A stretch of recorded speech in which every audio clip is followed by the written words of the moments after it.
இருக்கின்றது, இன்னமல் முஃமினூன இஹ்வா, நம் அனைவரும் முஸ்லிம்கள் அனைவரும் சகோதரர்கள் என்று. அது நபி ஸல்லல்லாஹு அலைஹி வஸல்லம் ஒரு ஹதீஸ் அறிவிச்சிருக்காங்க, அல் முஸ்லிம் அஹு முஸ்லிம், ஒரு முஸ்லிம் மற்ற முஸ்லிம் சகோதரர் என்று நபி ஸல்லல்லாஹு அலைஹி வஸல்லம் அறிவிச்சிருக்காங்க. இது நம்மளுடைய மனசுல ஹதீஸ் குர்ஆன் படிக்கிறது மனசளவுல இல்ல. நம்மள பணக்காரன் ஏழை சிறுவர் பெரியவர் என்ற பாகுபாடு இருக்கக்கூடாது. கோத்திரம் இந்த கோத்திரத்துக்காரன் இந்த கோத்திரத்துக்காரன் பெரியவன் சின்னவன் பாத்திரம் இல்லாம எதுவுமே பாகுபாடு இல்லாம நம்ம அனைவரும் சகோதரர் என்ற ஒரு ஒற்றுமை நம்ம வரணும். யாரு ஒருவர் தீன் இஸ்லாம் படி நடக்கிறாரோ அவருக்கு அல்லாஹ்வுடைய பெரிய ரஹமத் இருக்குது. இத்தகுல்லாஹ் அல்லிமுக்குல்லாஹ், அல்லாஹ் சுப்ஹானஹு வ தஆலா குர்ஆன்ல சொல்றான், நீங்க அல்லாஹ்வை பயந்து அல்லாஹ்வோட சொன்ன நடந்துட்டாங்க, அல்லாஹ் தஆலா எல்லா வகையிலும் இல்மை அல்லாஹ் கத்து கொடுக்குறான். எப்படிப்பட்ட இல்மை? நம்ம பக்கத்து வீட்டுக்காரன் எப்படி நடந்துக்கணும், தந்தைகிட்ட எப்படி நடந்துக்கணும், சகோதரி எப்படி நடந்துக்கணும், இன்னும் பெரியவங்கள்ட்ட எப்படி நடந்துக்கணும், எல்லா பக்கத்தையும் அல்லாஹ் நம்மளுக்கு கத்து தரான். எப்போ நம்ம தக்வா படி வாழ்ந்து இன்னும் குர்ஆன் ஹதீஸ் படி முறைப்படி வாழ்ந்தோமோ அது அல்லாஹ் தஆலா நமக்கு முழுமையான இல்மை கண்டிப்பா நம்மளுக்கு கத்து கொடுப்பான். ஒரு ஹதீஸ் இருக்கின்றது, யதுல்லாஹ் அலா ஜமா மன் ஷத்த ஃபின்னார், யார் ஒரு ஜமாத்தின் கீழே மஷூர்ல இருக்காங்களோ அவங்க அல்லாஹ்வோட உதவி இறங்கும். ஜமாத்துக்கு அப்பால் போட்டு போனாக்க அவங்களுக்கு உதவி இறங்காது, கண்டிப்பா நார்ல இருப்போம்னு சொல்லிட்டு அல்லாஹ் நபி ஸல்லல்லாஹு அலைஹி வஸல்லம் அறிவிச்சிருக்காங்க.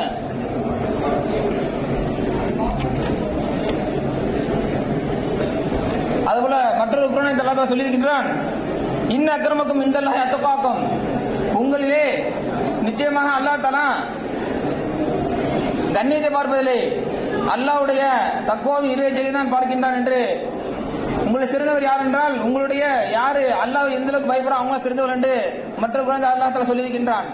எனவே அல்லாஹ் சுப்ஹானஹு வ தஆலா நம்ம பயந்து அவனுடைய சொன்னபடி கட்டளைப்படி நம்ம ஒற்றுமையாக இருந்து ஜாஹிலியாவோட அசபியத்தை விட்டுட்டு தாண்டவத்தை விட்டுட்டு நம்மள சகோதர ஒற்றுமையாக இருக்கும்படி நான் கேட்டுக்கொள்கிறேன்.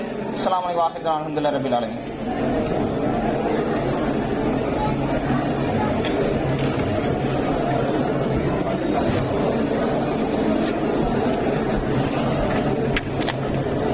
சங்கங்கள் உருவாக்கம் அதனை வழிபடுத்தும் வழிமுறைகள் என்ற தலைப்பிலே சகோதரர் ஐபான் ஷாவுல் அமீத் அவர்கள் அபுதாபியிலிருந்து வந்திருக்கிறார்கள். அவர்களை பேச அழைக்கிறேன். ஏற்கனவே இது இப்போ புதுசாக உருவானதில்லை, ஏற்கனவே ஐக்கிய ஜமாத்துன்னு ஒன்று இருந்தது. அது ஒரு வழிபட்டு போயிடுச்சு. அதை ஒரு வழியாக பண்ண ஆளுக்கெல்லாம் நானும் ஒருத்தன் அதை சொல்லிக்கிறேன். விவரமாக சொல்கிறதுக்கு நேரம் பத்தாது, இன்னொரு அமர்வு நேரம் கிடைக்கும்போது சொல்லுவோம். வாங்க தம்பி.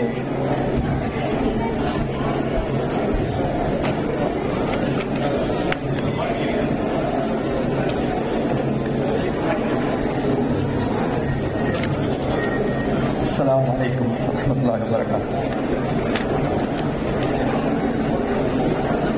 இந்த அருமையான நிகழ்ச்சியில் வருகை தந்திருக்கும் உங்கள் அனைவருக்கும் முதற்கண் சலாத்தினை தெரிவித்துக் கொள்கிறேன். அஸ்ஸலாமு அலைக்கும். ஏற்கனவே கூறியது போல இந்த அமைப்பானது பல காலங்கள் கடந்து வந்தாலும் இன்று ஒரு இனிய ஆரம்பமாக துவங்கி இருக்கிறது, அல்ஹம்துலில்லாஹ். ஆனால் இதில் நாம் முக்கியமாக பார்க்க வேண்டியது என்னவென்றால், கிடைத்திருக்கும் இந்த சந்தர்ப்பத்தை நாம் வீணாக்கிவிடக்கூடாது. ஏனென்றால் இத்தனை காலமாக பேராசிரியர் அவர்கள் முன்பு கூறியது போல 40 ஆண்டு காலத்திற்கு மேலாக அதிரை வாழ் மக்கள் இம்மண்ணிலே பணிபுரிந்திருக்கிறார்கள். வருடம் ஊருக்கு சென்று வந்து கொண்டிருக்கின்றார்கள். ஆனால் பெரிய அளவிலே நாம் சாதித்தில்லை. உங்களுக்கெல்லாம் தெரியும், அதிகமான நம்மவர்கள், சொல்லப்போனால் 75% மேலானவர்கள் நாம் இந்த ஊருக்கு வந்து என்ன சாதித்தோம் என்றால், ஊரிலே நம் மீது சுமத்தப்பட்ட அந்த வீடு கட்டும் வேலையை மட்டும்தான் செய்திருப்போம். ஆக அதனை தவிர வேற எந்த ஒரு பெரிய சாதனையை நாம் செய்துவிடவில்லை. காரணம் என்றால் நாம் இந்த மாதிரி ஒரு கூட்டமைப்பை உருவாக்கவில்லை. ஆக இப்படிப்பட்ட ஒரு கூட்டமைப்பை உருவாக்கியதை நாம் பலமாக ஒரு நல்ல ஃபவுண்டேஷனை, ஒரு நல்ல கட்டமைப்பை ஏற்படுத்தி இதில் பல விதங்களில் நாம் பயன்பெறக்கூடியவர்களாக இருக்க வேண்டும். ஆக நான் எடுத்துக்கொண்டிருக்கும் இந்த தலைப்பு என்னவென்றால், இந்த ஒரு அமைப்பு மேலும் இந்த கூட்டமைப்பில் உள்ளடங்கிய 7 ஜமாத்துகளும் எப்படி ஸ்ட்ராங்காக பணிபுரிய முடியும் என்பதை தான் நான் வலியுறுத்த விரும்புகின்றேன். நம்மில் அதிகமாக பிரச்சனை, எப்படிப்பட்ட பிரச்சனைகள் எல்லாம் இருக்கிறது என்றால், நமக்குள் ஒரு கட்டுப்பாடு இல்லாமல் இருக்கின்றது, ஒற்றுமை இல்லை, ஒருங்கிணைப்பு இல்லை, முக்கியமாக தலைமைக்கு கட்டுப்படும் பக்குவம் இல்லை. அதை நாம் மனதார ஏற்றுக்கொண்டே தீர வேண்டும். காரணம், நாம் இத்தனை வருடங்களாக மன்னிக்க வேண்டும், பெயரளவில் சங்கங்களும் ஜமாத்துகளும் வைத்துக்கொண்டு எந்த ஒரு வேலையும் சரியான முறையில் செய்யாமல் இருந்து கொண்டிருக்கின்றோம். ஆக்கப்பூர்வமான பணிகள் இல்லை.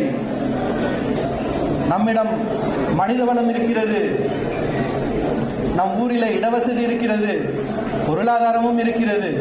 அனைத்து இருந்தும் அதை சரியான முறையிலே பயன்படுத்தவில்லை. ஆக நாம் எப்படி இதை சரியான ஒரு ஃபவுண்டேஷனை ஏற்படுத்த முடியும் என்றால், முதலில் இந்த சங்கத்தை எப்படி வலுப்பெற முடியும் என்றால், அதற்கு சரியான ஒரு வலுவான தளம் வேண்டும். ஆக அதற்கு நாம் ஜமாத் ஒன்று இப்போ ஏற்படுத்தியிருக்கின்றோம், அதற்கு சரியான நிர்வாகிகளை தேர்ந்தெடுத்திருக்கின்றோம். இதுதான் நம்முடைய முதல் தலையாய மிக சிறந்த ஒரு செயலாக கருதுகிறேன். ஆக அதன் பிறகு நாம் நம்மளுடைய ஜமாத்திற்கு சரியான நோக்கத்தை உருவாக்க வேண்டும், அதாவது பாலிசி ஏற்படுத்த வேண்டும். அதன் பிறகு நாம் என்னென்ன சேவைகள் எல்லாம் மக்களுக்கு செய்ய முடியும், நம்முடைய ஊருக்கு நாம் என்னென்ன சேவைகள் எல்லாம் இந்த ஜமாத்தின் மூலமாக செய்ய முடியும் என்பதை கண்டறிய வேண்டும். அதன் பிறகு ஒவ்வொரு சேவையும் நாம் கண்டறிந்த பிறகு அதில் எப்படிப்பட்ட ஒரு செயல்முறை மற்றும் செயல்பாடுகளை கொண்டு வர வேண்டும், அதாவது ப்ரொசீஜர்ஸ் அண்ட் ப்ராசஸ் எப்படி நம்ம உருவாக்க வேண்டும். நம்மளுக்கு தேவையான ஒவ்வொரு சேவையையும் செயல்படுத்தும் போது அதை யாரை போய் நாம் அணுக வேண்டும், அதன் பிறகு அதை எப்படி நாம் அந்த வேலையை நாம் வாங்க வேண்டும் என்ற சரியான ஒரு ப்ரொசீஜர் இருக்க வேண்டும். தற்போது சொல்ல வேண்டுமானால், எந்த ஒரு தேவைக்கு சங்கத்திற்கு செல்ல வேண்டுமானால் யாரை போய் அணுக வேண்டும் என்று நமக்கு சரியான ஒரு முறை தெரிவதில்லை. அப்படிப்பட்ட ஒரு செயல்முறையை ஒழுங்கான முறையில் கொண்டு வர வேண்டும். அதன் பிறகு சரியான நிதி வளத்தை உருவாக்க வேண்டும். நம்மிடையே எவ்வளவோ ஃபண்ட்ஸ் இருக்கத்தான் செய்கிறது, இல்லாமல் இல்லை. ஆனால் அது சரியான முறையிலே அது ஒருங்கிணைப்பாக இல்லை. அதை சரியான ஒரு நிதி வளத்தை உருவாக்க வேண்டும். எல்லாவற்றிற்கும் மேலாக நம்மளுடைய மக்களின் பங்களிப்பு அதில் இருக்க வேண்டும். நம்முடைய மக்களின் பங்களிப்பை இங்கு அதிகமாக வலியுறுத்த விரும்புகிறேன். காரணம் என்னவென்றால், நாம் அதிகமாக சொல்வது நம்முடைய பிள்ளைகளுக்கு சரியான படிப்பு அதிரையில் கிடைக்கவில்லை என்ற காரணம் சொல்லுகின்றோம். அதை நன்றாக ஆராய்ந்து பார்த்தால் அதை பள்ளினாலேயோ அல்லது அதை கொடுக்கக்கூடிய ஆசிரியர்களாலேயோ இல்லை, நம்மளுடைய பெற்றோர்களுடைய பங்களிப்பு அதில் இல்லை. நன்றாக யோசித்து பாருங்கள். எத்தனை பெற்றோர் நம்முடைய பிள்ளைகளிடம் நீ என்ன படித்து வந்திருக்கின்றாய், நாளை என்ன உன்னிடம் கேட்க போகிறார்கள், உன்னுடைய மார்க் என்ன என்று அறிந்திருக்கிறோமா? இல்லை. பெண்களாக இருந்தாலும் சரி, ஆண்களாக இருந்தாலும் சரி, வெட்டி பேச்சோடு நாம் நிறுத்தி கொண்டிருக்கின்றோம். அப்படிப்பட்ட ஒரு தவறான போக்கு இல்லாமல் நம் மக்களுடைய பங்களிப்பு எல்லா செயல்களிலும் இருக்கணும். இந்த கூடியிருக்கின்ற ஜமாத்திலும் அதே மாதிரியான மக்கள் பங்களிப்பு கண்டிப்பாக இருக்க வேண்டும். ஆக இதில் நான் கூறிய ஒன்று, சேவைகளை கண்டறிதல் என்று சொல்லியிருந்தேன். அப்படிப்பட்ட என்ன சேவைகள் செய்ய முடியும் என்பதை நாம் கண்டிப்பாக கண்டறிய வேண்டும். சேவைகள் என்றால் அதில் முக்கியமாக நான் நினைப்பது, அதாவது சென்ற வாரம் நாங்கள் கூடியிருக்கும் போது கூட நான் சொல்லியிருந்தேன், நம்முடைய மக்களுடைய கணக்கெடுப்பு எடுத்து தர வேண்டும். காரணம், அதாவது ஒரு டேட்டா, நம்மளுடைய டேட்டா பேஸை நாம் உருவாக்க வேண்டும். அப்படி ஒரு மக்கள் கணக்கெடுப்பை நாம் எடுத்தால்தான் அதை கொண்டு நாம் பல திட்டங்கள் தீட்ட முடியும். நம்மளுடைய நிலை என்ன, நம்மளுடைய மனித வளம் என்ன இருக்கிறது. பேராசிரியர் அவர்கள் சொன்னார்கள், நம்மிடையே நம் ஊரிலே எத்தனையோ பொறியியல் கல்லூரியிலே படித்த இன்ஜினியர்கள் இருக்கிறார்கள் என்று. ஆனால் நமக்கு எப்படிப்பட்ட ஸ்பெஷலைசேஷன் இருக்கிறார்கள் என்று நமக்கு தெரிவதில்லை. அதே போன்று இப்படி நம்முடைய மனித வளத்தை நமக்கே அறியாமல் இருக்கிறோம். ஆக நம்முடைய கணக்கெடுப்பு, மக்கள் கணக்கெடுப்பு சரியான முறையிலே நாம் செய்திருந்தால் அப்படிப்பட்ட நம்முடைய மனித வளம் நமக்கே தெரிந்திருக்கும். அது மட்டும் இல்லாமல் இந்த கணக்கெடுப்பில் நாம் எவ்வளவு வரி செலுத்துகிறோம் என்றும் தெரிய வரும். அப்படி எவ்வளவு வரி செலுத்துகிறோம் என்று நமக்கு தெரிந்தால் அதிலிருந்து நமக்கு என்னென்ன சேவைகள் எல்லாம் அரசாங்கத்திலிருந்தோ பஞ்சாயத்துகளில் இருந்தோ கிடைக்குது என்று நம்மளால் ஒப்பிட்டு பார்க்க முடியும். நன்றாக யோசித்து பாருங்கள் சகோதரர்களே, நம்மை போன்ற முஸ்லிம்கள் அதிகமாக இருக்கும் ஊர்களிலே வரிகள் அதிகமாக செலுத்துவது நாம் தான். ஆனால் சேவைகள் எங்கு போய் கொண்டிருக்கின்றது? நன்றாக யோசித்து பாருங்கள். இப்படிப்பட்ட விஷயங்கள் எல்லாம் நாம் சரியான முறையிலே கணக்கெடுத்து பார்த்தால்தான் நம்மளால் அரசாங்கத்திடம் போய் வாதாட முடியும். ஆக கணக்கெடுப்பு என்பது மிகவும் முக்கியமான ஒரு விஷயமாக நான் கருதுகிறேன். அதன் பிறகு நம்முடைய இந்த ஜமாத்து மற்றும் இந்த கூட்டமைப்புடைய ஒரு முக்கியமான சேவை என்ன இருக்க வேண்டும் என்றால், அரசாங்கம் மற்றும் பஞ்சாயத்து வேலைகளை கண்காணிக்க வேண்டும். நாம் போய் ஒவ்வொரு தெருவிலும் ஜமாத்தார் போய் தெருவிளக்கு போட வேண்டும், நாம் ரோட்டை போய் பெருக்க வேண்டும், குப்பை அள்ள வேண்டும் என்று சொல்ல முடியாது. ஏனால் அதற்காக நாம் வரிகள் கட்டிக்கொண்டுதான் இருக்கிறோம். அதற்கு பொறுப்பானவர்கள் இருக்கிறார்கள். நாம் அவர்களை ஜமாத்தின் மூலமாக கண்காணிக்க மட்டும் வேண்டும். அது சரியான முறையில் கண்காணிக்க வேண்டும். அப்படி கண்காணித்தாலே நமக்கு போதும், எல்லா வேலைகளும் சரியான முறையில் நடந்து இருக்கும். ஆக நம்மை ஜமாத்தை முற்படுத்தி நாம் ஜமாத்தின் மூலமாக இப்படிப்பட்ட வேலைகள் எல்லாம், அரசாங்க அலுவலக வேலைகள் எல்லாம் நாம் எடுத்துக்கொள்ள வேண்டும். ஜமாத் என்பது நம்மளுடைய ஃபர்ஸ்ட் லெவல் இன்டர்ஃபேஸ் ஆக இருக்க வேண்டும்.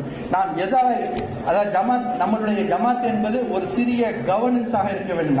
நம்மை கவர்ன் பண்ணக்கூடிய ஒரு கவர்னன்ஸ் ஆக இருக்க வேண்டும்.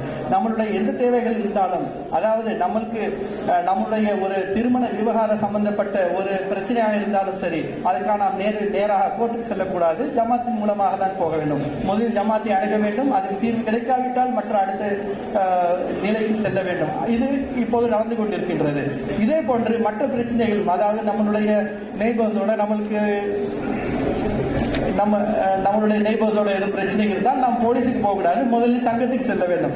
ஆக நாம் சங்கத்தை இப்படி நாம் அதிக சேவைகள் செய்ய வைத்து சங்கத்தையும் ஜமாத்தையும் நாம் வலுப்பெற வைக்க வேண்டும்.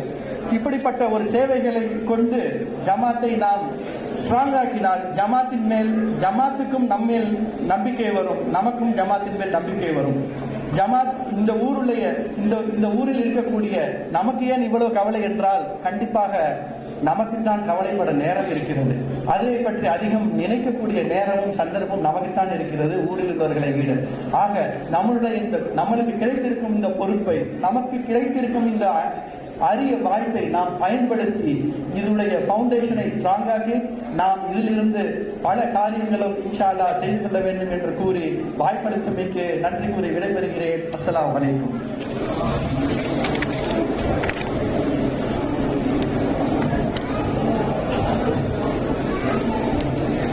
அடுத்ததாக தம்பி அஹ்மது அஸ்லம் தங்களுடைய கருத்துக்களை 5 நிமிடத்தில் கூறவும்.